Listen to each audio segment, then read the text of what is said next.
Hello, beauty. Alexandra Joy Smith here, your sacred, feminine, intuitive guide. And we are going to cover something extremely important in this soul class, as we have covered in other soul classes. And that is this notion about the pursuit of happiness.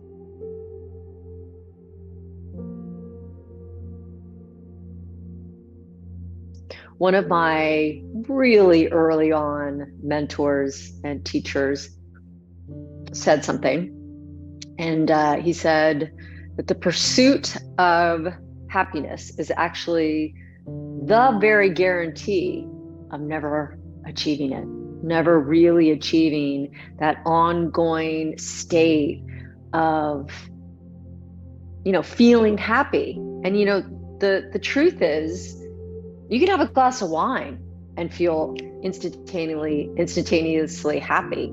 You can press, buy now and purchase that dress or, whatever it is, and have that momentary release of dopamine, which is a hormone, a neurotransmitter that gets released when we do purchase something.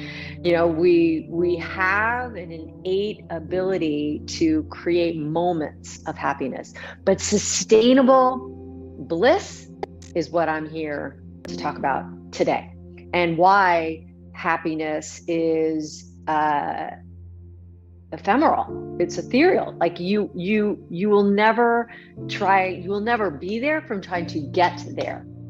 I had another teacher and mentor, of which I've had many, as you know, if you've listened at all to my story or my work, who spent 2 years of his life, his own research project on this area of happiness.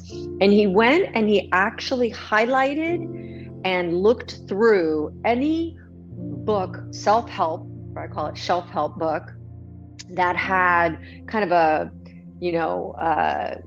self-help slant to it. And he highlighted and then would affirm and do affirmations. He would highlight and then do the affirmations that they recommended about, I am really great, looking in the mirror, I am really this, I am really that. And at the end of that 2 years, he was actually clinically depressed. He had started here, tried to get here, ended up lower than where he started. He was diagnosed as clinically depressed because the pursuit of it is actually telling your system that you aren't whole and complete and of the state of love and of the state of happiness.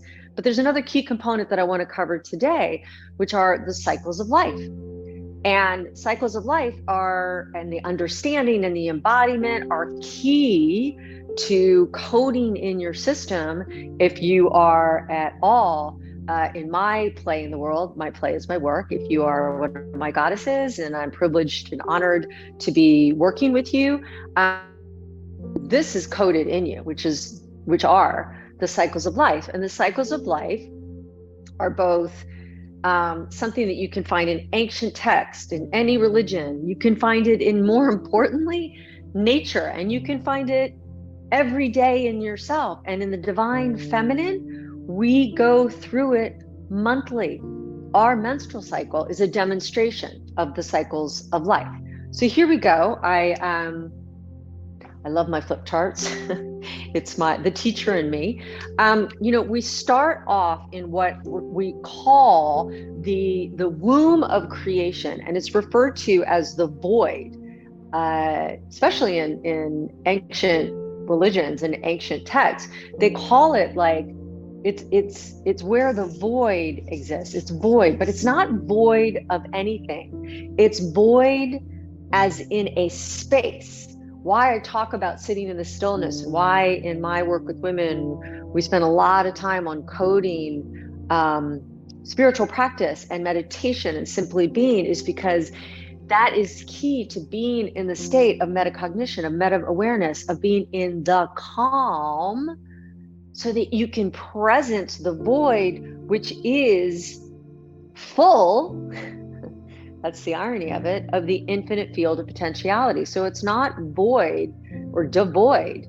it's actually a void, like it is in that, it's like being in space.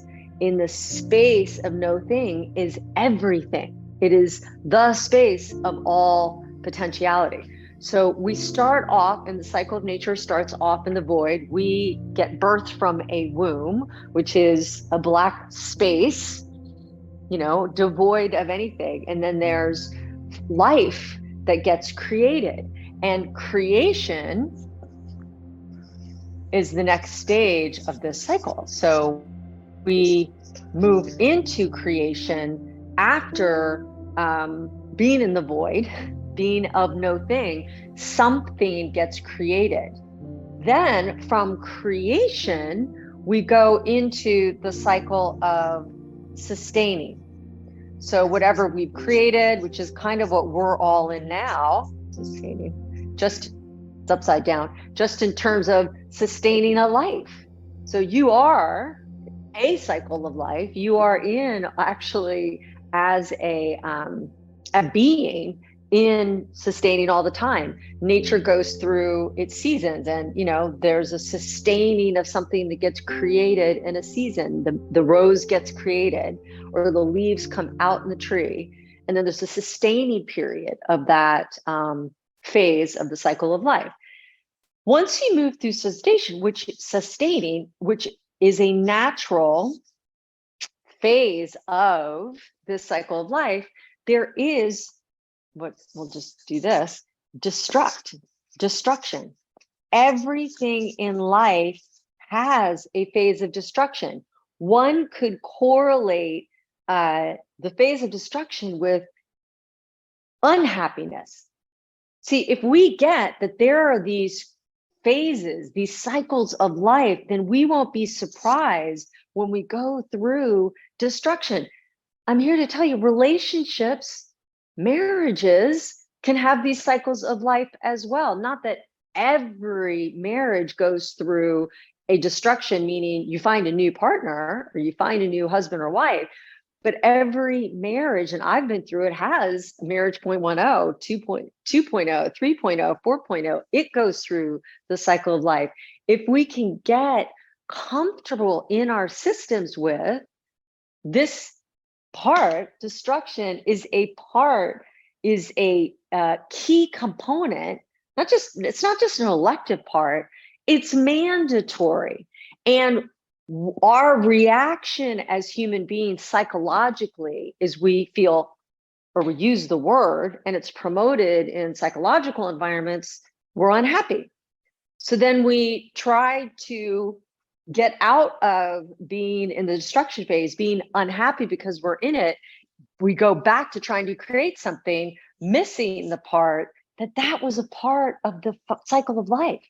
And when you get, it's beyond getting comfortable, when you get this coded in your system that this is actually what occurs, and it's actually what occurs in every structure of the universe and every structure of civilization. We see it in government, we see it with health, we see it with, as I said, relationships, we see it with aging, we see it everywhere. Cycle of life is in anything and in everything and everywhere. And when we get that, then something occurs in the system that is way beyond the seeking of happy or even feeling happy. When you get this coded, and when your beautiful mind understands this distinction, and then you embody that in your body, just like women do every month in their menstrual cycles, when you embody that, because we go through this every month, as I said, there's something that arises beyond happiness. It's like this peace. For me, I experience it as peace that moves into bliss. It's beyond happiness. It's like this sense of empowerment that I actually get from a meta understanding, a meta cognitive, a mega feeling, a mega experience perspective, that I am part of the cycle of life. And that includes my life. I will be going through this as a human being. Yet, we can have another soul class on this, the void of a human being, when we do transcend and actually do our passing over into another void, we do have a moment of getting recreated, but that's another soul class. Let's just stick to this cycle of life here in this lifetime. So these are the kind of distinctions in soul classes that when you can breathe into them and you fully, beyond just understanding, but get it like a cosmic law, cosmic principle, then what can arise in you is a peace and bliss. And that is what we're all ultimately yearning for, is peace and bliss and freedom and a understanding that goes way beyond the mind, but an understanding that goes of the mind and the body, that brings us into the integration and the merging with nature, because nature does this. And we are part of nature. We are of nature. We are of the universe, and we are the universe having this particular experience. And in this particular experience, what is key is that it moves in cycles. Whew. Thank you so much for being in this soul class. This is a really powerful distinction that I intend has served your soul. See you in the next soul class.